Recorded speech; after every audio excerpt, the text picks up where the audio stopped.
Hello, everybody. Welcome to my YouTube channel. It's Louisa here with just a few inspiring thoughts that I've been having today as I've been enjoying my Sunday and thinking about the way the world and consciousness operates. So, some ideas, some inspiration from my heart to your heart today about the nature of, I guess you could say, ascension, if you broadly think of it as the rise in consciousness or spiritual evolution that a lot of us are consciously going on now, as the world awakens to greater and greater spiritual light. There's more tendency in people to actually be consciously seeking their way to God, enlightenment, ascension, fifth dimensional consciousness, mystical union with all that is, right? Lots and lots of ways to describe it. And I know for some of the people that I work with in my social work practice, they might actively be engaging in seeking this, but have also gone through psychosis or mania or some other kind of mental health difficulty along the way, because it's not uncommon to have very mystical experiences, but also suffer from, say, depression or even suicidality, from feeling extremely low. What's the point of being here, right? This all seems to be part and parcel of that spiritual quest, if you like. It's a little bit like climbing up a mountain, and there's times when the climb is easy and you feel like the warm wind is behind your back, and the trail is clear. And then there's other times when that mountain is dark and there's storms and you're all alone and the trails are treacherous and you might even fall back, or become wounded. So there's a lot of pitfalls and challenges that we face on our road to, you could say, spiritual enlightenment. Not that that's an end destination, but if I have to think of what the top of the mountain would be in terms of metaphor, I would say peace and union with all that is. So a sense of being at one with, which is absolutely achievable in this lifetime and now more than ever. As I said before, we are shifting in consciousness. We are all rising up collectively, doing it in our own unique ways. So with that kind of backdrop, let's speak about this one particular pitfall that I see many of us falling into, and I've definitely fallen into this myself, although less and less these days. And that is this idea that as we kind of have some peak mystical experiences, and let's just call this the reality of the mystic, um, the ordinary world can look even more ordinary, right? So if you have had a period where you felt really blissed out and in love with everything, and you can really see the meaning behind everything, and maybe you're also getting a lot of guidance from your guides, and synchronicities. Inevitably, in the early stages, those experiences will be short-lived. You might experience it for an hour or a few days or even a few months, but inevitably what happens is the balloon kind of sinks back down through the layers of consciousness, and you find yourself landing in ordinary reality again. And it is that ordinary reality that I want to, I guess, honor today, actually. In fact, I've tried to honor it by putting a cave behind me, a nice symbol of the earth and the solidity of where we are here in our present time space moment as human beings on a planet. So, as mentioned, you will come down from that state, you will land back on earth in ordinary consciousness. And I'm just jokingly going to call this Muggle consciousness. It's a little reference from Harry Potter, and that series of fiction which describes the ordinary people that are not wizards and witches as Muggles. So we're all Muggles in some way, right? The Muggle reality is the reality of paying your bills, is the reality of going to work and taking care of children and tending the garden and losing pets and having to move and experiencing trauma and good times as well, getting drunk, like all of that. Those are just a few little snippets of Muggle world, right? Ordinary consciousness, ordinary everyday world. And I know for myself years ago, when I was very intensely invested in my spiritual path, I did have a bit of a judgmental attitude towards the ordinary world. It seemed very bland, very bleak, very what's the point? I couldn't stand having ordinary Muggle conversations with Muggles about things. And I kind of took on this superiority a little bit, this little air of superiority, which I confess to now. I didn't mean to, but I think it's just a stage. I think it's just a trap, that we kind of get into because we start to think that one is better than the other. That's just natural because the mystical states very often are very beautiful. And then we can kind of look with disdain at the ordinary world. So there is that tendency. However, it's a trap. And this is very important to realize that um, the true the true ascension, the true kind of opening up and expansion of consciousness that is not blocked by resistance is one that also embraces the ordinary and in fact sees the ordinary as divine, divinely mystical, sees every little ordinary thing like, I don't know, a plastic pen, grab a plastic pen here, specimen A, plastic pen, right? There was a time in my life when I would have looked at this and kind of gone, ugh, like plastic, like that's so 3D, that's so Muggle, like this is going to take, 1,000 years to decompose in landfill, and it's a symbol of consumerist society. And oh my gosh, I had so many judgments about everyday little items from our Muggle world. So I hope you can enjoy that laughter with me. Perhaps you can relate.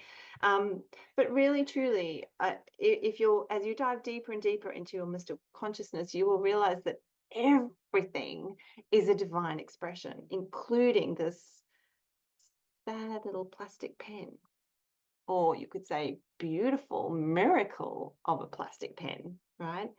Because these things are just stories. The labels we give things, the judgments we give things are just stories.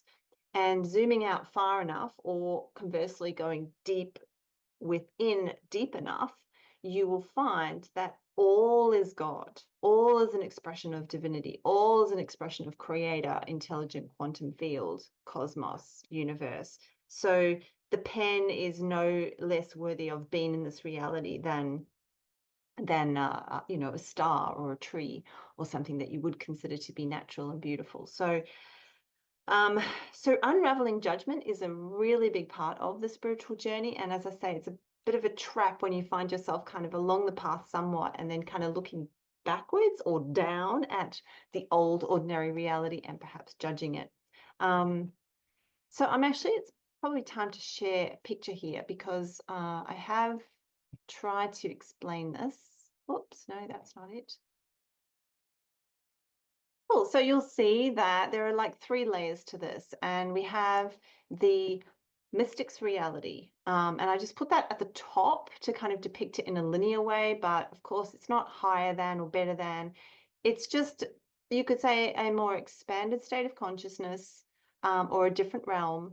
And that in that realm, we have a deep experience of being at one with God, or a deep experience of being at one with the cosmos, the universe, all that is.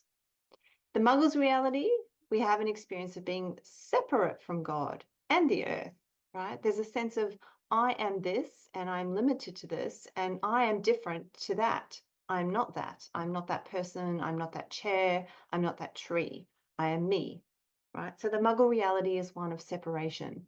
And then there's another layer which I thought was important to show you was the shaman's reality. And this is, again, it's just a catch-all word, the shaman, for somebody who is having a deep experience of being at one with earth, right? Which is actually the inverse of the mystic reality and leads to exactly the same place. So we can just kind of use that diagram to loosely explain how there's different layers of consciousness. And we actually want to be able to navigate from one to the other. Like that's an important part of spiritual maturity. Rather than trying only to exist in the so-called higher states of frequency and always be blissed out and loving and communicating with guides and experiencing synchronicities, we actually need to descend our energy as well, allow that energy to come deep into our bodies and unconsciously process. So or I should rather say subconsciously process. So we're processing all the light and information that we might have received in the higher states of consciousness. And it's a necessary up and down kind of a movement, a necessary time when things can seem a bit dormant, and we're maybe not that enchanted with the world. And I think that's where the frustration sets in, is that sometimes people feel like they want to activate this mystical state of consciousness or the shamanic state of consciousness artificially, let's say, or push it or force it. So you might try and do this with recreational drugs, for example. You might use cannabis, or you might use psychedelics, or you might meditate to excess, or run from this course to that course and this teacher to that teacher, and oversaturate yourself with YouTube videos on spiritual teachings and so forth and so forth. Now, I'm not criticizing you if you do any of those things per se. It's just the balance, right? So you're looking for a balance between the ordinary and the non-ordinary states of consciousness. And again, the wise ones, the ones who know, you will actually see them do this if you watch very carefully. I remember once a beautiful story my brother told me about the Dalai Lama visiting his hotel. My brother works in hotels, and the Dalai Lama came to stay at this hotel, and he had an entourage of, people to look after him. But my brother said he was incredibly humble, and my brother met him in the kitchens downstairs, because the basement of the hotel where the kitchens were, because the Dalai Lama insisted on cooking for himself and his fellow travelers as part of their rostering, I suppose. So there he was in the kitchen cooking a meal, a humble meal.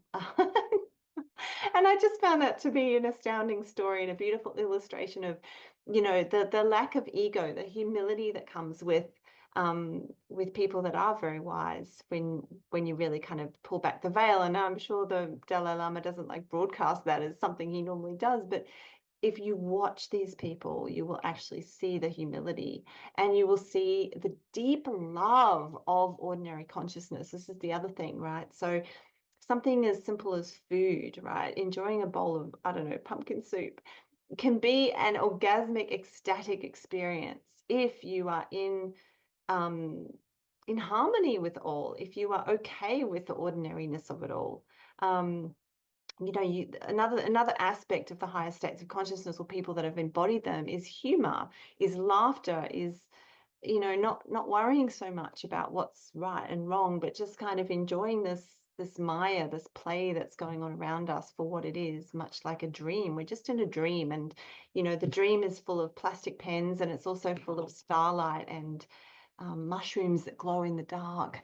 I'm saying that right now because we've had so much rain in Queensland and everything's wet, and there's magic in the air, right? So you can tune in to these different layers of consciousness. And of course, you can try to cultivate one over the other. So for me, my practice involves, deliberately every day connecting with my mystical aspect, connecting with my shamanic aspect, but also not pushing it, and also honoring the ordinariness of, cleaning the house and these sorts of things. There's that beautiful phrase, I think it comes from Zen Buddhism, which is, before enlightenment, chop wood, carry water. After enlightenment, chop wood, carry water, right? So the chopping wood and the carrying of the water, that is the Muggle. That is our ordinary consciousness that we must um, embody. We came here to be in physical carnation. We didn't, if our experience was meant to be all only in the stars, we would have stayed in the stars, wherever we came from, those etheric realms. So let's honor that. So I just want to here quickly draw on some wisdom to close, by Michael Harner, who wrote The Way of the Shaman, which is a very well-known book. And he talks here on page 59 about the shamanic state of consciousness. And he says that the shaman moves back and forth between the two realities, so ordinary reality and shamanic reality. He moves back and forth between the two realities deliberately and with serious intention. Whichever the reality, the shaman thinks and acts in the ways appropriate to it, and has as his objective the mastery of both his non-ordinary activities and his ordinary activities. Only he who successfully masters his actions in both realms is a master shaman. Yeah, I just thought that was really beautiful because, again, you know, we're seeking to master the Muggle world, right? That means mastering paying your bills. That means mastering attending to your health, to your nutrition. That means mastering attending to your relationships and being, you know, mindful of the way you move in the world and the influence you have on people. And it means earning an honest living. And it means caring for yourself and others in times of sickness. And it means being territorial sometimes, right? Standing up for yourself when boundaries are being violated. Yeah, it means sleeping, getting lots of rest, and you know, and there are of course times to step out of that ordinary consciousness and you know, do things in an extreme way in order to access non-ordinary states of consciousness. But the master is a master of both, and that's really the message that I want to share here today. So, you know, and also perhaps introduce this idea of the three layers rather than just two, as Michael Hana was talking about, the mystic. So the mystic, I see that as more of, you know, your kind of experiences on the inner plane and trying to kind of access guides and angels and speak to God and kind of more from the religious point of view, I guess, is the mystical tradition, like the Vedic teachings and the Buddhist teachings and the Christian teachings. They all have mystical aspects to them, which teach us how to ascend into higher states of consciousness. But equally powerful are the shamanic teachings, which teach us kind of the opposite direction of taking our consciousness deep into the earth, communing with nature, becoming one with the soil, with the earthworms, with the water, working with the elements, the air and the weather, and speaking to the trees. These aspects are just as mystical and just as divine as all of that other kind of you know, love and light stuff of the mystical realm. So yeah, there is no right or wrong way to do this. And if you have in your mind any judgment of one or other reality, then that is, I guess, a red flag or a warning sign or a signpost to you that there's work to be done in unraveling that judgment and coming into a state of compassion and acceptance and